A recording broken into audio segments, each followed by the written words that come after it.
जय माताजी मित्रों, हूँ मनीषाबेन आपનું સ્વાગત કરું છું અમિધારા કિચનમાં। તો આજે આપણે બનાવશું લાલ મરચાના રાયતા। આ રાયતા આખો મહિનો સ્ટોર કરીને ખાઈ શકાય એવા બનશે અને ખાવાનો સ્વાદ પણ વધારી દેશે। તો ચાલો આપણે બનાવવાની શરૂઆત કરી દઈશું। તો આથેલા મરચા બનાવવા માટે આપણે 250 ગ્રામ મરચા લીધા છે। અત્યારે માર્કેટમાં બહુ સરસ મરચા આવે છે।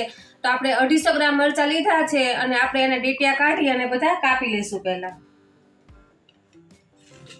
આપણે એક બાઉલ લેશું અને આ ડીટિયા છે એ સાઈડ પર કાઢતા જશું।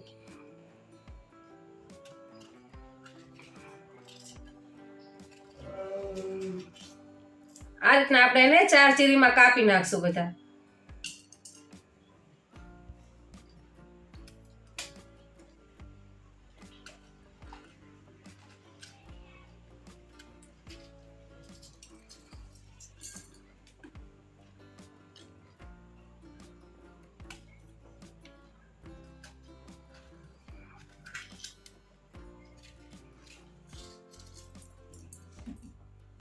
तो આપણે બધા મરચાં આ રીતના લાંબા કાપી લીધા છે। જો તમારે આનાથી હજી 2 ટુકડા કરવા હોય તો નાની સાઈઝમાં કરી નાખવાના, પણ આપણે અત્યારે આવા કાપ્યા છે। હવે આપણે આની અંદર મીઠું અને હળદર આપણે આની અંદર 1 ચમચી મીઠું નાખશું અને અડધી ચમચી હળદર નાખશું અને હળદર અને મીઠું નાખી અને મિક્સ કરી લેશું।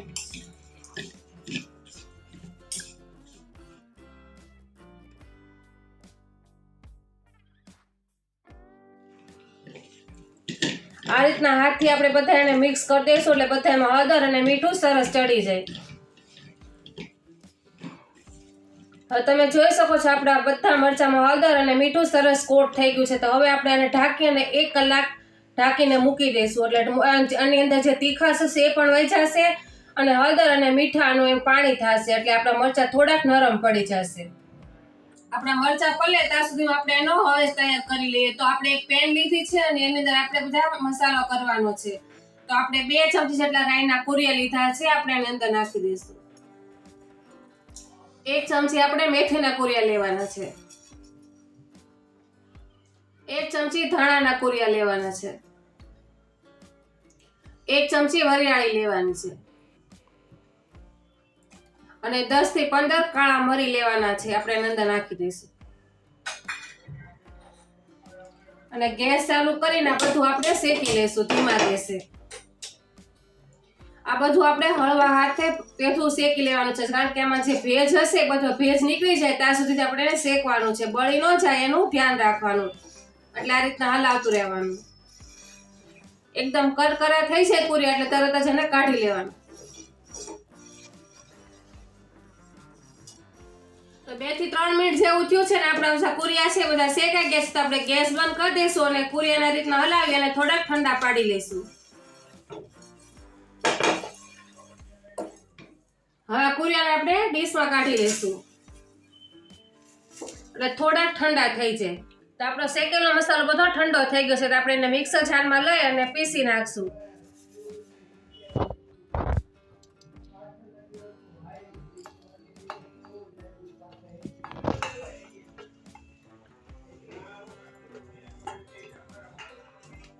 આને આપણે હા પાવડર નથી કરવાનો, ખાલી એક જ વાર ઊંધું ફેરવી અને લઈ લેવાનું છે, એટલે જે આપણે વરિયાળી ને મરી છે બધું કચરું વટાઈ જાય અને સુગંધ સરસ આવશે। તો આપણો મસાલો પીસાઈ ગયો છે, તો આપણે ખોલીને જોઈ લેશું। તમે જોઈ શકો છો આપણે આવો દળો રાખવાનો છે, તમને બતાવી દઉં છું। આ ચમચીમાં આપણે દેખાય છે આવો જાડો દળો રાખવાનો છે આપણે એને। હવે આપણે આને સાઈડ ઉપર મૂકી દઈશું। તો કલાક જેવું થઈ ગયું છે ને આપણે મરચાને ખોલીને જોઈ લેશું। तो તમે જોઈ શકો આપણા મરચા છે ઘણા ઢીલા થઈ ગયા છે, એકદમ નરમ અને પાણી પણ અંદર છૂટું થઈ ગયું છે જો।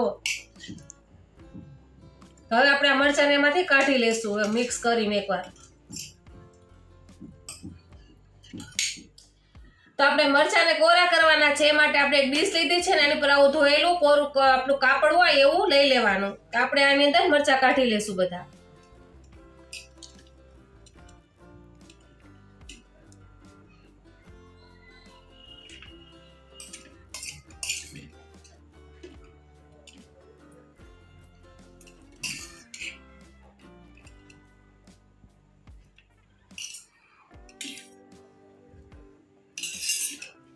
આ મરચાં આપણે છૂટા છૂટા આ રીતના ગોઠવી અને સૂકવવાના છે. આ રીતના બધા છૂટા છૂટા પાથરી દેવાના.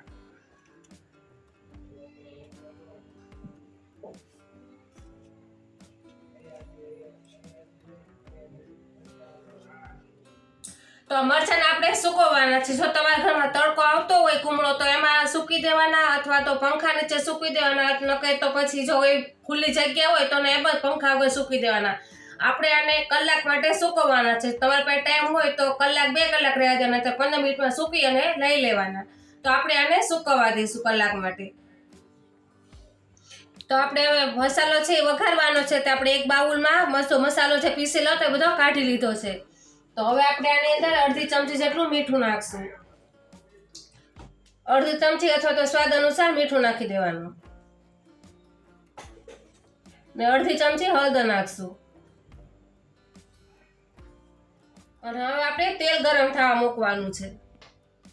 તો ગેસ ઉપર મેં એક વઘારી મૂક્યું છે ને એમાં આપણે તેલ નાખશું. તો આમાં આપણે 3 પાવડા જેટલું તેલ નાખશું.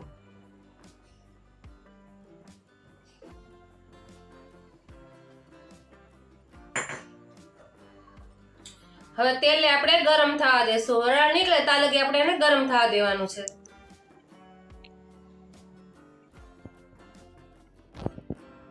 તો તેલમાંથી આપણી વરાળ નીકળતી બંધ થઈ ગઈ છે. તો તેલ છે બધું આપણે આની અંદર નાખી દઈશું. આ રીતનું હલાવતું જવાનું અને તેલ નાખતું જવાનું.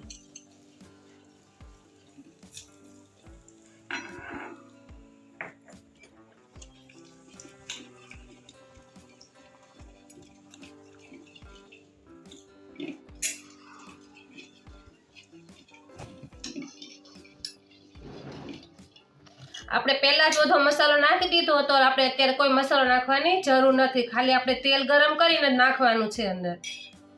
હવે વધારાનું તેલ છે એ પણ નાખી દઈશું.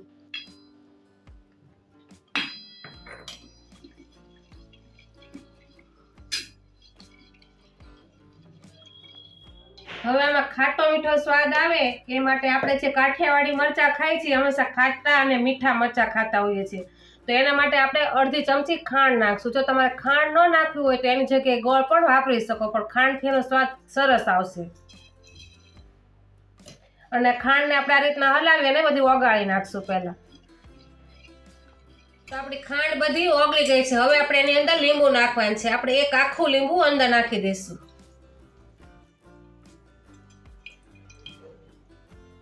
હવે લીંબુને પણ આપણે મિક્સ કરી લઈશું. હવે જે આપણે મરચા છે સૂકવેલા એ પણ આપણે ભેગા કરી લઈશું. તમે જોઈ શકો છો આપણે કલાક જેવું રાખ્યું હતું મરચાને, તો એકદમ સરસ સુકાઈ ગયા છે. તો આ બધા મરચાને આપણે ભેગા કરી લઈશું. હવે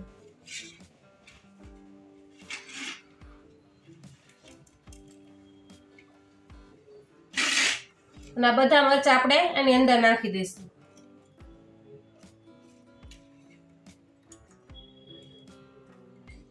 હા, મરચા આપણે બધા મિક્સ કરી લઈશું. આ રીતના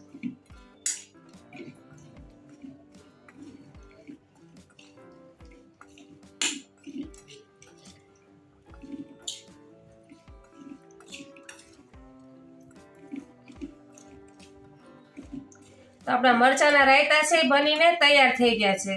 આ રાયતાને તમે અથાણા રૂપે ખાઈ શકો છો, બહાર મુસાફરીમાં જાઓ તો પણ લઈ જઈ શકો છો. બહુ સરસ લાગશે. અને તમે એકવાર મારી રીતે બનાવીને ટ્રાય કરજો. કેવા લાગે મને કમેન્ટ બોક્સમાં જરૂર બતાવજો. તો રેસીપી સારી લાગે તો વિડીયોને લાઇક, શેર અને ચેનલને સબસ્ક્રાઈબ કરવાનું બિલકુલ ભૂલતા નહીં. અને ફરી મળશું એક નવા વિડીયો સાથે. ત્યાં સુધી જય માતાજી.